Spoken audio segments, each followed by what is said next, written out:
Jesus in the gospel text of today has performed an exorcism.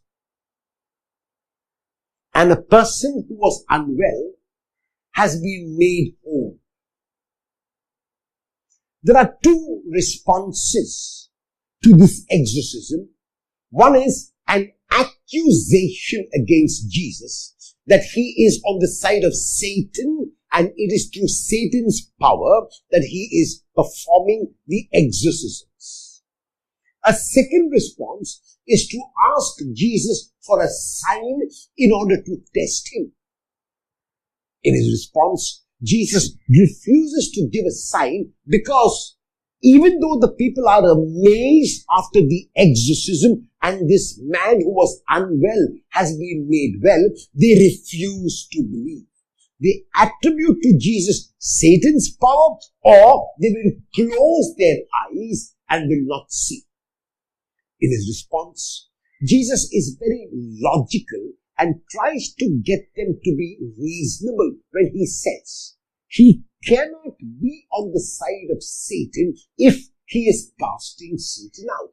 If he was on the side of Satan, he would let Satan remain, and as a matter of fact, even the minions of Satan would be entering into the person's life.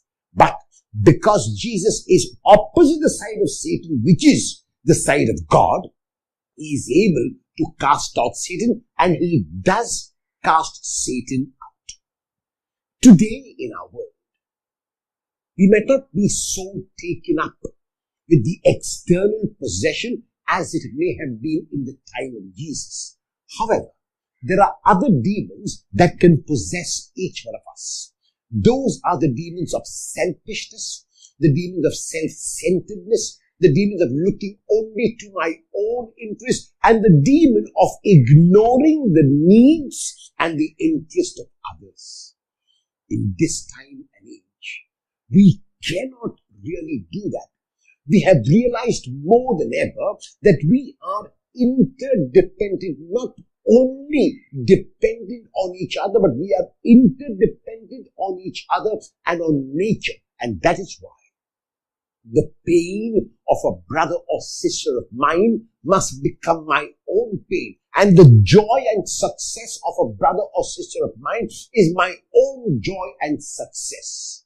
If I am able to rejoice with them when they are rejoicing, and if I can feel and experience the pain, then I am living the life which I am called to live.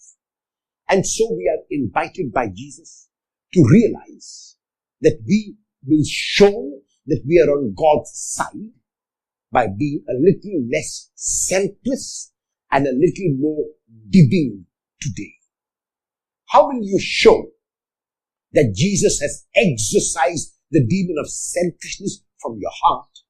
By being a little more selfless today.